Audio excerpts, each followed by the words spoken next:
Bagaimana kabarnya? Luar biasa, karena kita punya Tuhan yang luar biasa. Walaupun lagi ada masalah tetap luar biasa ya. Pokoknya tetap luar biasa orang percaya sama Tuhan.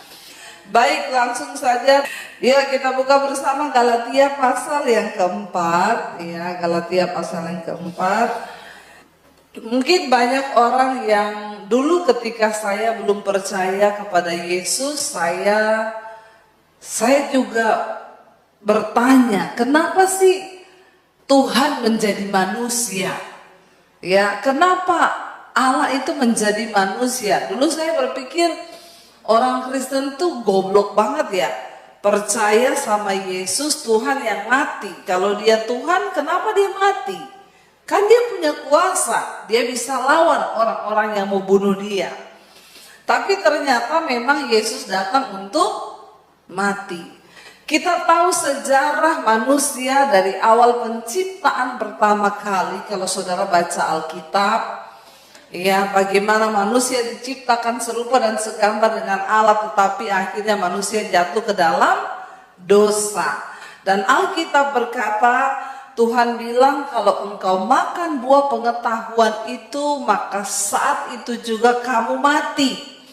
Tapi bukan mati secara fisik, ternyata mati karena manusia terpisah dengan Tuhan.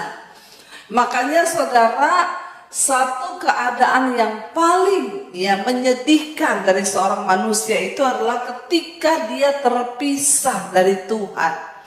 Ya, bagaimana hidup terpisah dari Tuhan?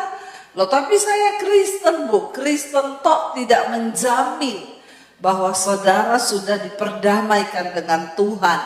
Ya, dan ketika kita tahu bersama akhirnya manusia terus hidup dalam dosa, lalu Tuhan mulai menyatakan dirinya ya kepada manusia. Pertama kali Tuhan menyuruh ya, pada waktu itu Tuhan bicara kepada Abraham, Tuhan bicara kepada manusia, sampai akhirnya bangsa Israel masuk dalam pembuangan di Mesir. Tuhan memilih Musa hambanya untuk menyatakan suaranya, karena Tuhan rindu agar manusia itu mengenal jalan-jalannya. Sebab Tuhan tahu bahwa manusia itu berbahaya kalau mereka hidup menurut jalan Tuhan. Tapi manusia kehilangan hubungan dengan Tuhan. Bagaimana mengerti jalan Tuhan? Kenal Tuhan aja enggak. Lalu akhirnya saudara, Allah berinisiatif.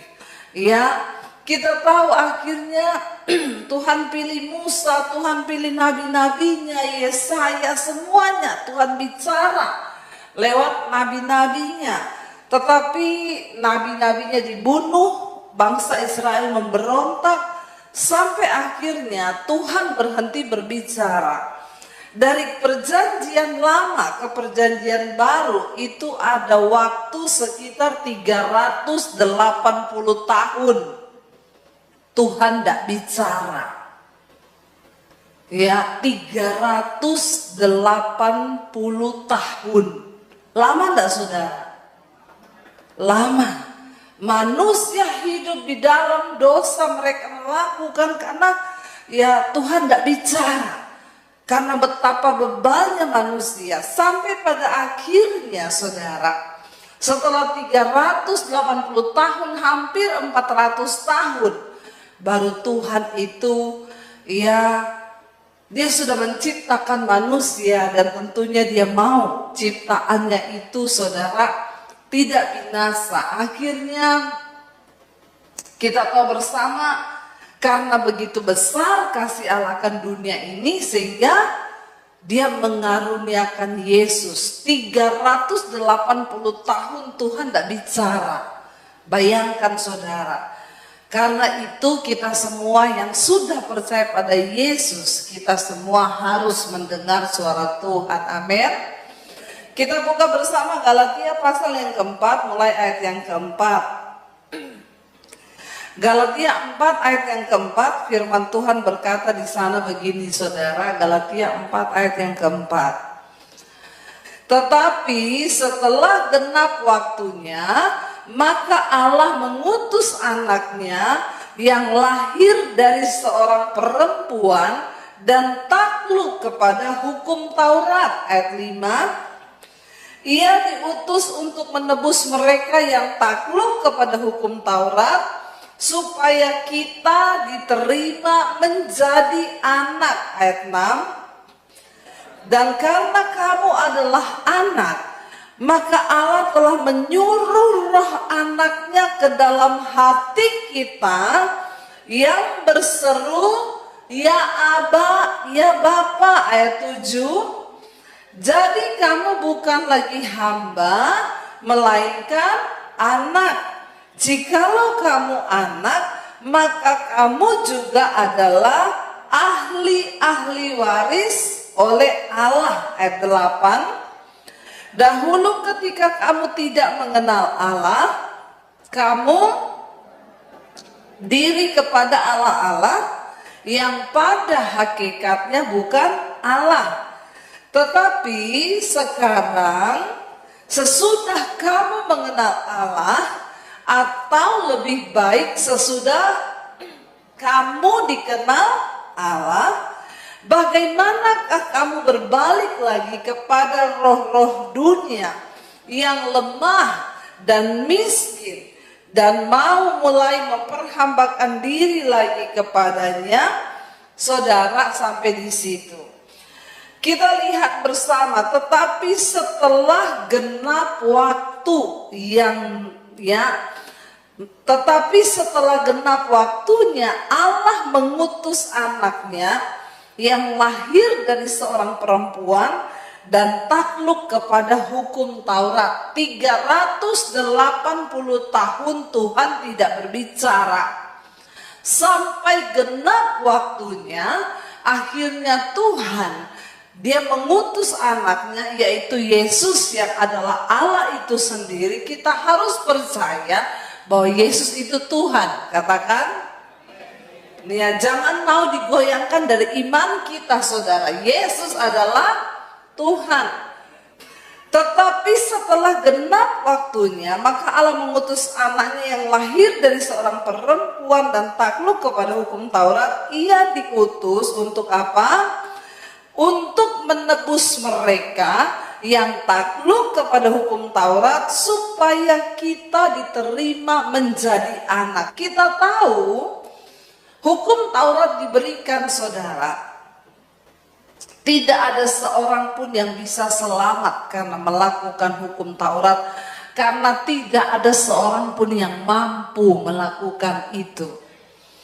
Ya, dan kalau kita tidak melakukan, Alkitab berkata hukum Taurat itu mata ganti mata, gigi ganti gigi, nyawa ganti nyawa. Tidak seorang pun bisa diselamatkan karena melakukan hukum Taurat. Tidak bisa, saudara. Karena itu Allah melihat ya manusia membutuhkan kasih karunia. Sehingga Tuhan turun sendiri ke dalam dunia ini, dan dia dikatakan ya datang untuk menebus. Kalau namanya menebus itu, saudara pernah nggak ya menggadaikan sesuatu di penggadaian ya? Kalau kita menggadaikan sesuatu ya, maka kita harus menebus supaya barang itu kembali menjadi milik kita. Waktu manusia jatuh ke dalam dosa, manusia tergadaikan kepada maut karena keinginan hatinya sendiri yang berdosa. Dia tergadaikan kepada maut, saudara. Ya, dan ya kebinasaanlah yang akan menjadi bagian manusia. Tapi karena begitu besar kasih Tuhan kepada manusia, darahnya sendiri yang menebus. Ya, Yesus itu dia yang membayar dengan darahnya sendiri, karena tidak ada lagi yang bisa menebus kita dari dosa. Makanya dia turun, dia yang membayar lunas. Kita ini ditebus dari maut, dari iblis, diambil kembali menjadi miliknya, saudara. Dan dikatakan kita ini ditebus, saudara, oleh Kristus, ya, yang datang memberikan kita ini, ya, tebusan kepada maut, sehingga kita bisa diterima menjadi anak, ya, bukan hamba tetapi anak, saudara.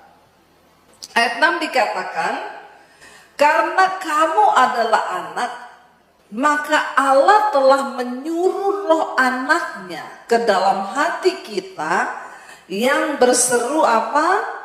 Ya Aba, ya Bapa. Saudara, saya mau tanya kepada kita semua yang hari ini mengaku Kristen atau pengikut Kristus. Ini rahasia yang begitu besar. Dikatakan kalau kita adalah anak, maka Allah itu menyuruh roh anaknya itu datang ke dalam hati kita. Amin. Saudara, bayangkan kalau roh anaknya, roh Kristus itu datang dalam hati kita, dalam hidup kita. Di ayat yang lain firman Tuhan berkata, tidak tahukah kamu bahwa roh yang membangkitkan Kristus dari antara orang mati itu ada di dalam dirimu. Saudara, kalau roh yang membangkitkan Kristus dari antara orang mati, Roh Kudus, Roh Allah sendiri itu ada dalam hidup kita. Saya mau tanya saudara, apa yang tidak bisa kita lakukan bersama Dia? Jadi tidak ada seorang pun yang berkata, saya nggak bisa mengampuni, Bu, karena terlalu sakit apa yang Dia buat kepada saya. Ketika Roh Kristus itu dalam diri kita, nggak akan ada yang bilang, Bu, saya nggak bisa lepas dari rokok. Nggak akan ada yang bilang, Bu, saya nggak bisa lepas dari dosa.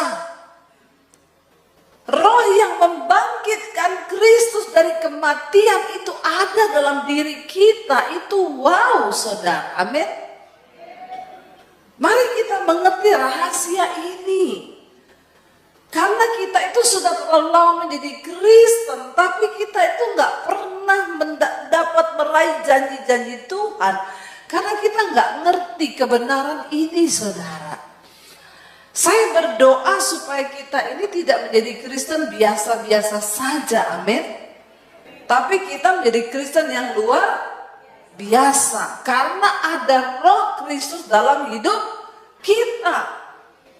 Kalau ada Roh Kristus dalam hidup kita, saya yakin gak ada orang Kristen yang hidupnya baru ada masalah sedikit udah keok, udah gak Tuhan-Tuhanan lah. Kenapa?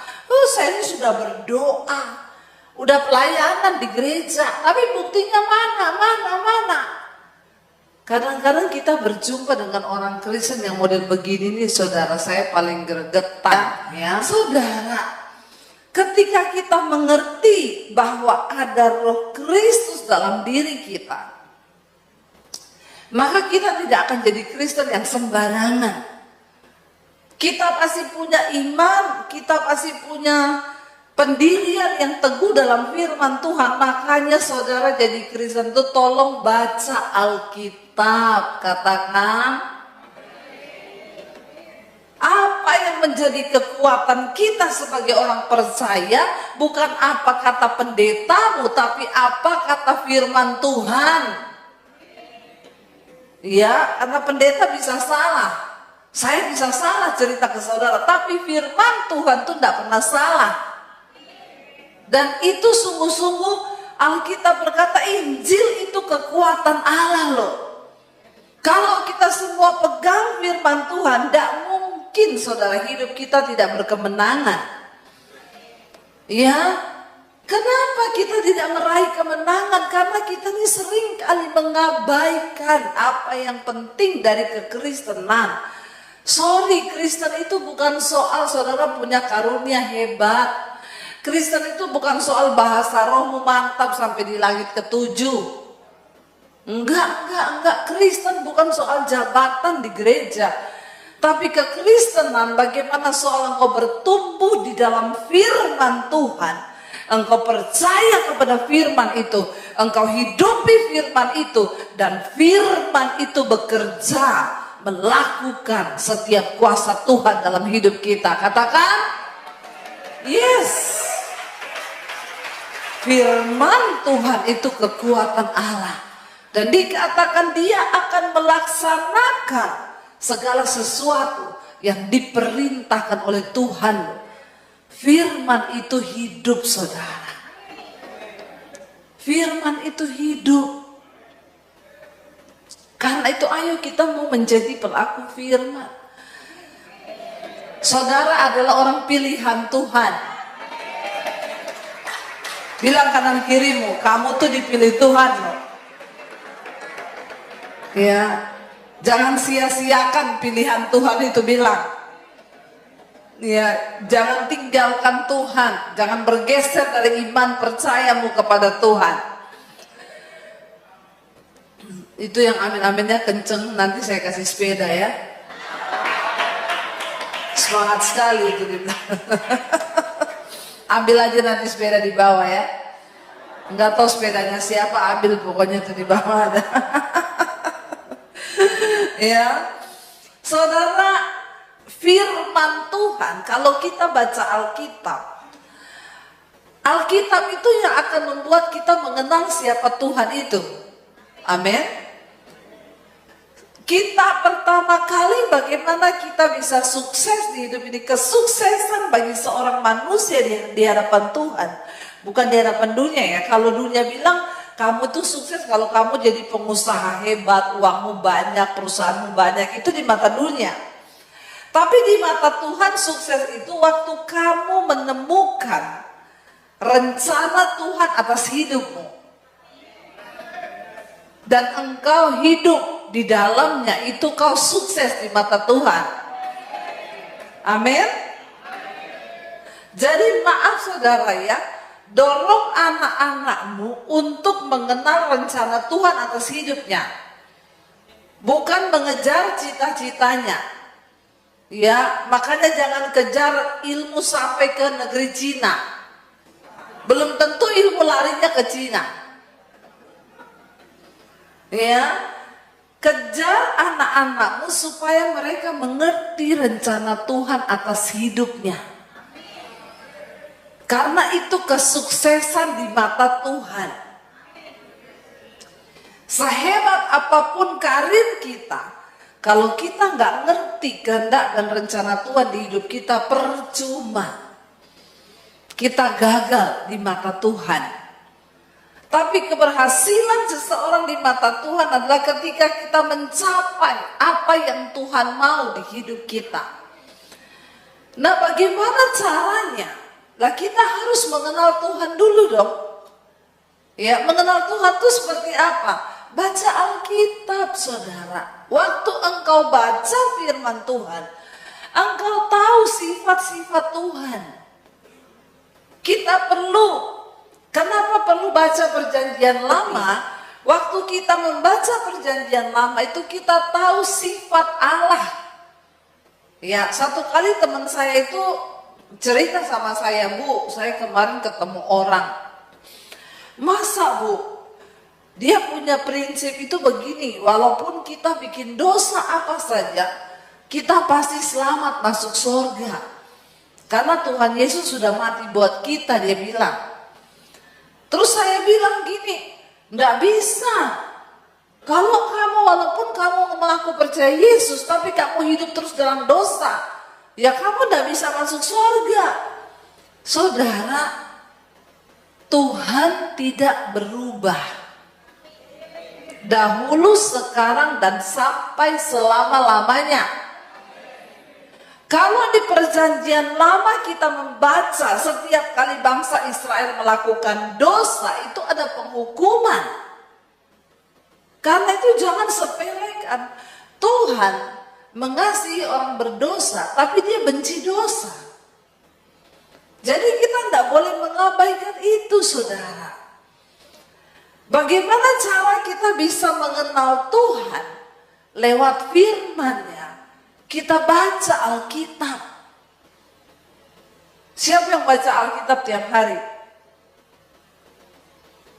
Bagaimana mungkin membaca saja aku sulit? Bagaimana saudara bisa kenal Tuhan? Bisa kenal jalan Tuhan kalau saudara nggak pernah baca Alkitab?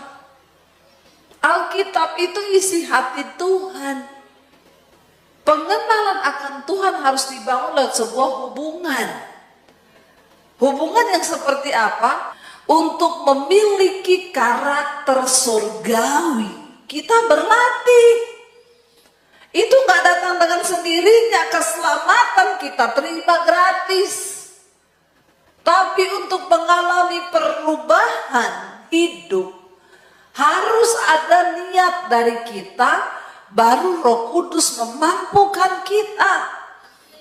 Karena Roh Kudus adalah penolong. Tapi kalau saudara nggak ada niat, ya kita nggak akan pernah berubah. Makanya jadi Kristen gitu-gitu terus. Maaf saudara, nggak ada orang Kristen yang gitu-gitu terus masuk surga, nggak ada.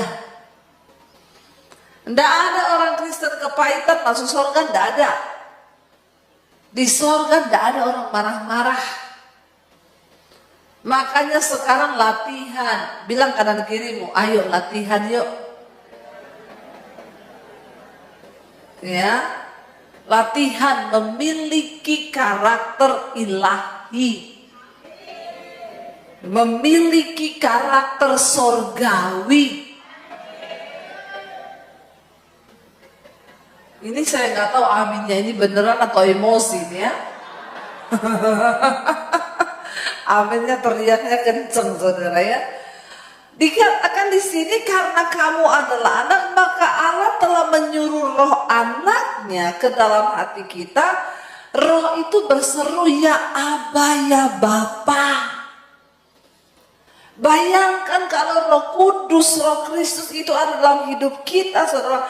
Nggak mungkin kita jadi orang Kristen yang punya karakter biasa-biasa, nggak pernah berubah, dan kita cuma seperti itu terus, nggak mungkin. Yesus sudah datang ke dalam dunia membawa kelepasan.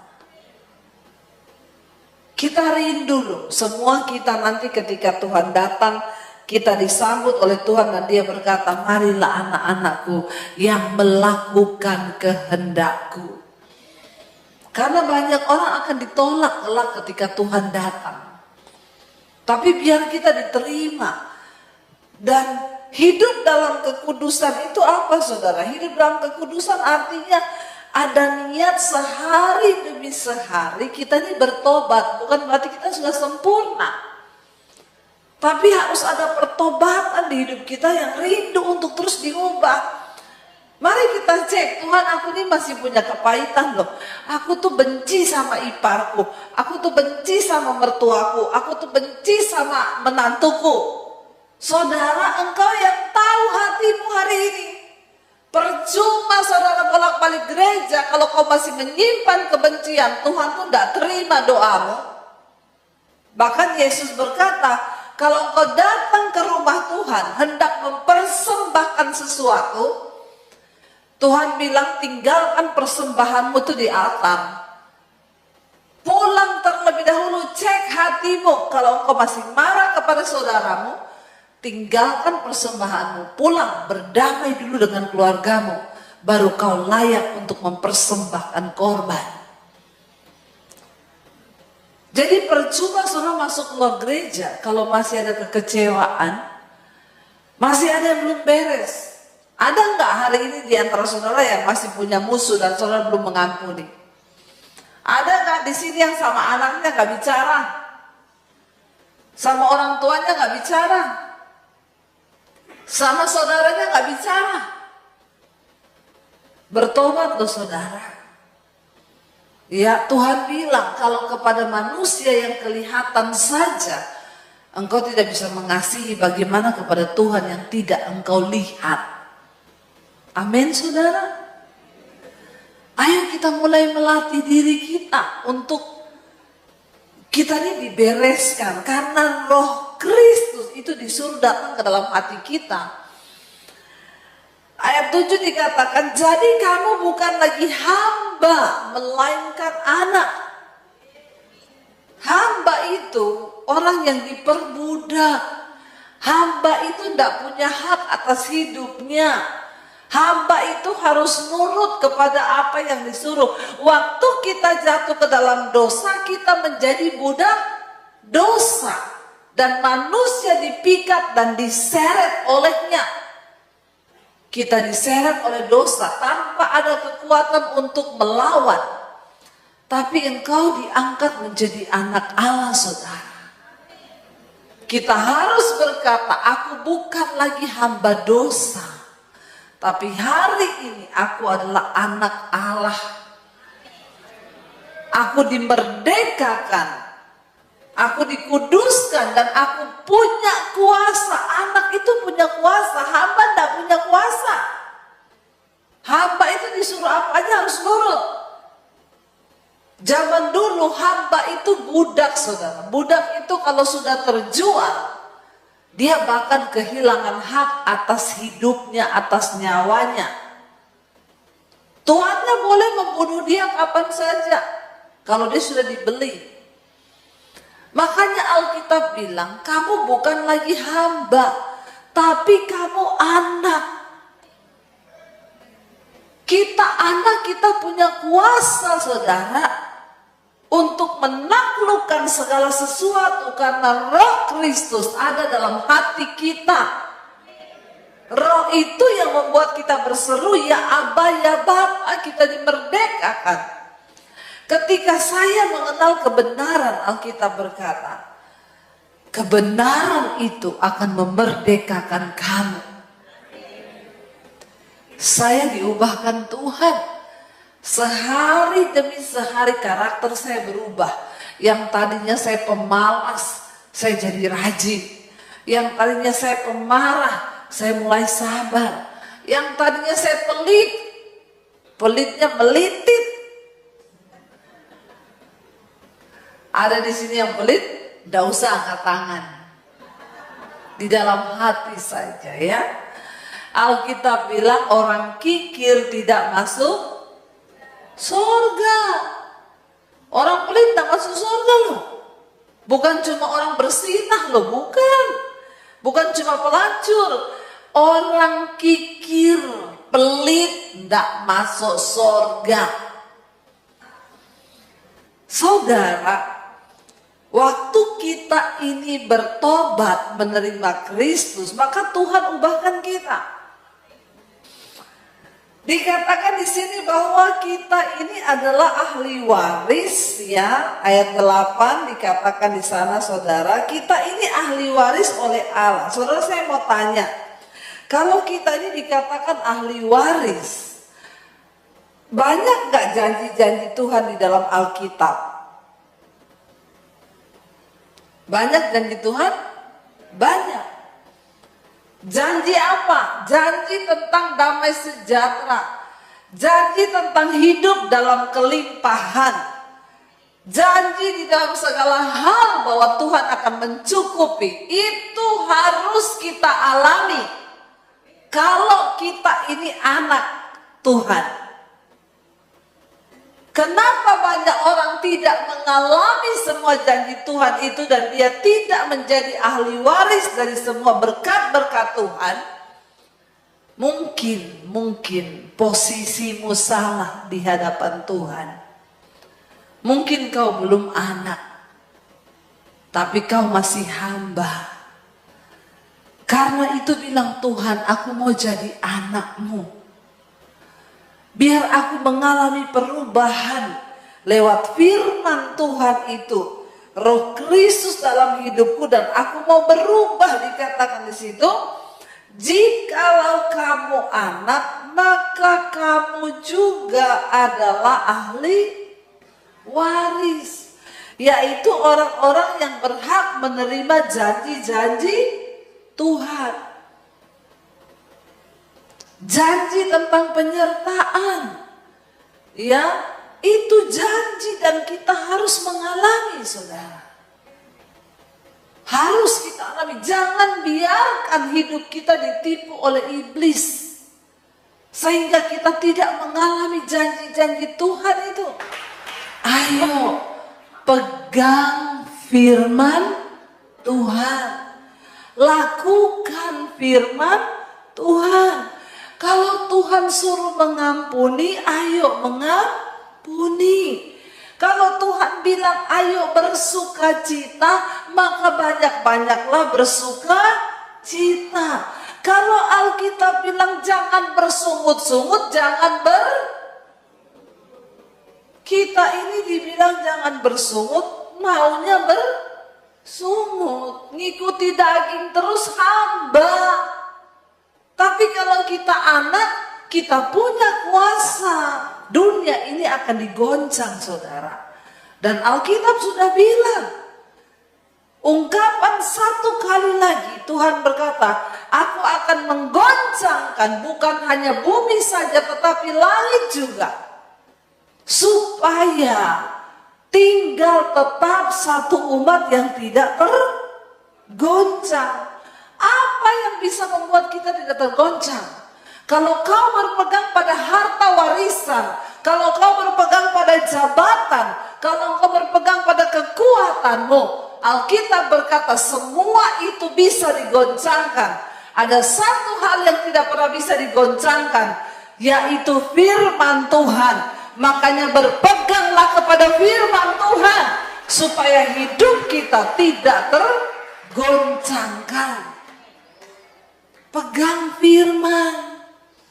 Terkutuk orang yang mengandalkan manusia, tapi diberkati orang yang mengandalkan Tuhan. Saya mendorong setiap kita, ayo jadi pelaku-pelaku firman Tuhan. Kita mau pegang firman Tuhan, supaya hidup kita diberkati Tuhan. Dikatakan di sini begini, saudara, ayat 8. Dahulu ketika kamu tidak mengenal Allah, kamu memperhambakan diri kepada Allah huruf kecil, yang pada hakikatnya bukan Allah. Apa itu Allah huruf kecil? Banyak hal yang kita jadikan sebagai Tuhan di hidup kita. Bisa jadi dosamu. Ada orang yang lebih terikat dan mencintai dosanya lebih daripada dia mencintai Tuhan. Selingkuh, bolak-balik selingkuh. Dia lebih mencintai selingkuhnya daripada Tuhan. Apa yang menjadi Allah dalam hidup kita hari ini? Uangmu, kekayaanmu, ya, atau hobimu? Jangan menghambakan diri lagi kepada Allah yang pada hakikatnya bukan Allah. Ya, dulu ketika kita tidak mengenal Allah, kita ini menghambakan diri kepada dosa. Amarah, kepahitan, kebencian, iri hati, kepentingan diri. Ayat yang ke-9, tetapi sekarang sesudah kamu mengenal Allah, atau lebih baik sesudah kamu dikenal Allah. Jangan berhenti hanya sampai mengenal Allah, tapi jadilah orang-orang yang dikenal Allah. Saudara, ya, kita jangan berhenti sampai di orang yang hanya mengenal, tapi jadilah orang yang dikenal. Ini bicara tentang hubungan mengenal dan dikenal. Ya, aku tidak mau Tuhan hanya mengenal engkau, tapi aku mau jadi orang yang dikenal oleh Tuhan. Karena ini penting. Waktu Yesus datang kedua kali, dia cuma mencari orang yang dikenalnya, saudara. Ya, bagaimana kita menjadi orang dikenal Tuhan? Ayo lakukan firman. Dikatakan, ya, jadi setelah kamu mengenal Allah, atau lebih baik sesudah kamu dikenal Allah, Bagaimanakah kamu berbalik lagi kepada roh-roh dunia yang lemah dan miskin dan mau mulai menghambakan diri lagi kepadanya? Jangan mau lagi diperhamba sama roh-roh dunia yang miskin itu. Amarah, ya, perpecahan, kedengkian, sakit hati, kekecewaan, roh sungut-sungut. Ayo kita bangkit hari-hari ini saudara. Senangkan hati Tuhan saudara.